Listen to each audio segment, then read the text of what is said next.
दश्त दश्त है दुनिया भी ना सूरे हमने, दश्त दश्त है दुनिया भी ना सूरे हमने, बाहर जुल्मत पे दो दिया घूरे हमने। কবি সম্রাট আল্লামা ইকবাল রাহমাতুল্লাহি আলাইহি আমাদেরকে মুসলমানদেরকে স্মরণ করে দিয়েছেন যে হে মুসলমান জাতি, তোমরা তো সেই জাতি যে জাতি সাগর নদী দরিয়া পার হয়ে জঙ্গলের মধ্যে গিয়াও তোমরা ইসলাম কায়েম করার শক্তি তোমাদের মধ্যে তোমরা রাখো।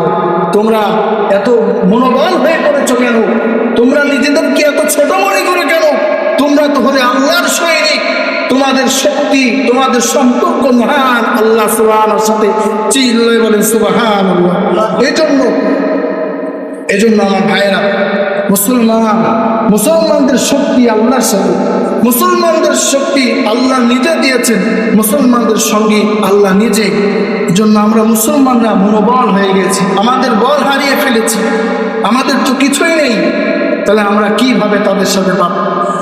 দেখেন দাজলা নদী, এত বড় নদী, সাহাবায়ে কেরাম পার হয়ে সেখানেও গিয়ে তারা ইসলামের কালিমা উচ্চারণ করেছে, কম না।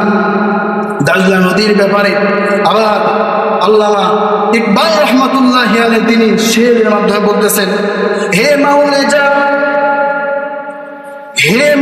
যা পেহচানতি হে हमको अब तक है तेरा दरिया अफसाना था हमारा। कवि सम्राट अल्लामा इकबाल रहमतुल्लाहि अलैहि बोलेन, बातिल से दबने वाले ऐ आसमां नहीं हम, बातिल से दबने वाले ऐ आसमां नहीं हम, सो बढ़कर चुका है तू इम्तिहान हमारा।